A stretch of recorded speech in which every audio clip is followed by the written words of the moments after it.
اعوذ باللہ من الشیطان الرجیم۔ اللہ کی پناہ مانگتا ہوں شیطان مردود کے شر سے۔ بسم اللہ الرحمن الرحیم۔ اللہ کے نام سے شروع جو بہت مہربان نہایت رحم والا ہے۔ وَإِذْ قُلْتُمْ يَا مُوسَىٰ لَن نَّصْبِرَ عَلَىٰ طَعَامٍ وَاحِدٍ فَادْعُ لَنَا رَبَّكَ يُخْرِجْ لَنَا مِمَّا تُنبِتُ الْأَرْضُ مِن بَقْلِهَا وَقِثَّائِهَا وَفُومِهَا وَعَدَسِهَا وَبَصَلِهَا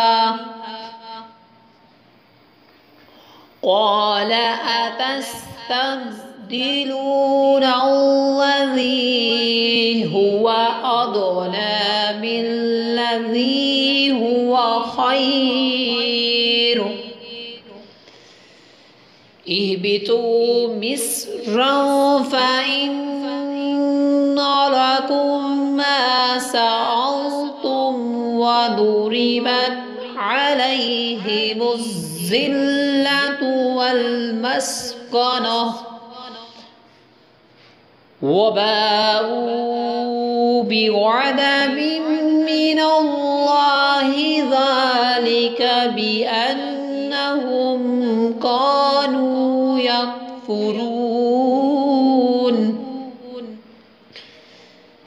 يكفرون بآيات الله ويقتلون النبيين بغير الحق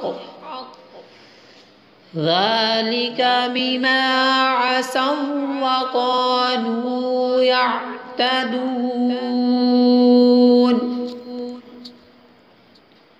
اور جب تم نے کہا اے موسیٰ ہم ایک کھانے پر ہرگز صبر نہیں کر سکتے، لہٰذا آپ اپنے رب سے دعا کیجئے کہ ہمارے لیے وہ چیزیں نکالے جو زمین اگاتی ہے، جیسے ساگ اور ککڑی اور گندم اور مصور کی دال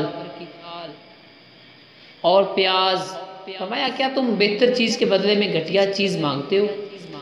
اچھا پھر ملک مصر یا کسی شہر میں قیام کرو، وہاں تمہیں وہ سب کچھ ملے گا جو تم نے مانگا ہے، اور ان پر ذلت اور غربت مسلط کر دی گئی اور وہ خدا کے غضب کے مستحق ہو گئے۔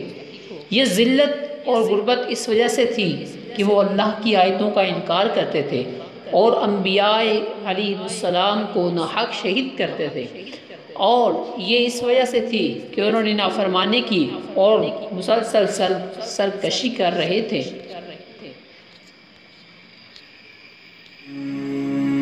دوستوں ابھی آپ نے سورۃ البقرہ آیت نمبر 61 ملاحظہ فرمائی اور اس کا ترجمہ۔ ابھی اس کی تفسیر پر ایک نظر۔ لن نصبر علی طعام واحد، ہم ایک کھانے پر ہرگز صبر نہیں کریں گے۔ بعض لوگوں کی طبیعت میں کم ہمتی، نالائکی اور بہت کچھ ہوتا ہے ایسا، آپ انہیں پکڑ کر بھی اوپر کرنا چاہیں تو وہ کم تر اور نیچے رہنے کو ترجیح دیتے ہیں۔ ایسے لوگ عموماً زندگی کی لذتوں اور نعمتوں سے فائدہ نہیں اٹھا پاتے۔ بلند ہمت اور بہتر سے بہتر کے طالب ہی خالق اور مخلوق کے ہاں پسندیدہ ہوتے ہیں۔ دوستو بنی اسرائیل پر نعمتوں کے ذکر کے بعد یہاں سے ان کی کم ہمتی اور نالائکی اور نافرمانی کے کچھ واقعات بیان فرمائے جاتے ہیں۔ ان میں سے ایک واقعہ یہ ہے، بنی اسرائیل نے حضرت موسیٰ علیہ السلام سے مطالبہ کیا کہ ہم ایک ہی قسم کے کھانے پر صبر نہیں کر سکتے، آپ اپنے رب سے دعا کریں کہ ہمیں زمین کی ترکاریاں اور دالیں وغیرہ ملیں۔ حضرت موسیٰ علیہ السلام نے انہیں سمجھایا کہ تمہیں اتنا اچھا کھانا بغیر محنت کے مل رہا ہے، کیا اس کی جگہ ادنیٰ قسم کا کھانا لینا چاہتے ہو؟ لیکن جب وہ نہ مانے تو حضرت موسیٰ علیہ السلام نے بارگاہ الہی میں دعا کی۔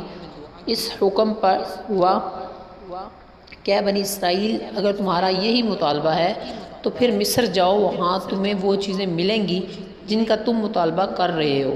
مصر سے مراد یا تو ملک مصر یا متلقن کوئی بھی شہر ہے۔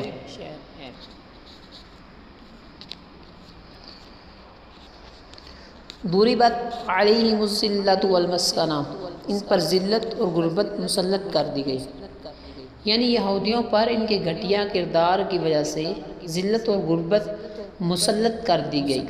ان پر غضب الہی کی صورت یہ ہوئی کہ انبیاء علیہم السلام اور صلحاء کی بدولت جو رتبے انہیں حاصل ہوئے تھے وہ ان سے محروم ہو گئے۔ اس غضب کا باعث صرف یہی نہیں تھا کہ انہوں نے آسمانی غذاؤں کے بدلے زمینی پیداوار کی خواہش کی، یا حضرت موسیٰ علیہ السلام کے زمانے میں اسی طرح کی اور خطائیں کی، بلکہ عہد نبوت سے دور ہونے اور زمانہ دراز گزرنے سے ان کی دینی صلاحیتیں باطل ہو گئی۔ اللہ تعالیٰ کی آیتوں کے ساتھ کفر کا راستہ اختیار کیا۔ انہوں نے حضرت زکریا، حضرت یحییٰ اور حضرت شعیب علیہ السلام کو شہید کیا اور ایسا ناحق قتل کیا کہ اس کی وجہ سے خود یہ قاتل بھی نہیں بتا سکے۔ انہوں نے نافرمانی اور سرکشی کا راستہ اختیار کیا۔ الغرض ان کے عظیم جرائم اور قبیح ترین افعال کی وجہ سے ان پر اللہ تعالیٰ کی لعنت ہوئی، ان پر ذلت اور غربت مسلط کی گئی اور وہ غضب الہی کے مستحق ہوئے۔ دوستوں، بنی اسرائیل بلند مراتب پر فائز ہونے کے بعد جن وجوہات کی بنا پر ذلت اور غربت کی گہری خائی میں گرے، کاش ان وجوہات کو سامنے رکھتے ہوئے عبرت اور نصیحت کے لیے ایک مرتبہ مسلمان بھی اپنے اعمال اور افعال کا جائزہ لے لے اور اپنے ماضی اور حال کا مشاہدہ کرے کہ جب تک مسلمانوں نے اللہ تعالیٰ اور اس کے حبیب صلی اللہ تعالیٰ علیہ وسلم کے احکامات کی پیروی کو اپنا سب سے اہم مقصد بنائے رکھا اور اس راہ میں آنے والی ہر رکاوٹ کو جڑ سے اکھاڑ کر چھوڑا، تب تک دنیا کے کونے کونے میں ان کے نام کا ڈنکا بجتا رہا۔ اور جب سے انہوں نے اللہ تعالیٰ اور اس کے حبیب صلی اللہ تعالیٰ علیہ وسلم کے احکامات سے نافرمانی اور سرکشی والا راستہ اختیار کیا، تب سے دنیا بھر میں جو ذلت اور رسوائی مسلمانوں کی ہوئی اور ہو رہی ہے وہ سب کے سامنے ہے۔ دوستوں، اللہ تعالیٰ سے دعا ہے کہ اللہ تعالیٰ ہمیں صراط مستقیم پر چلنے کی توفیق عطا فرمائے۔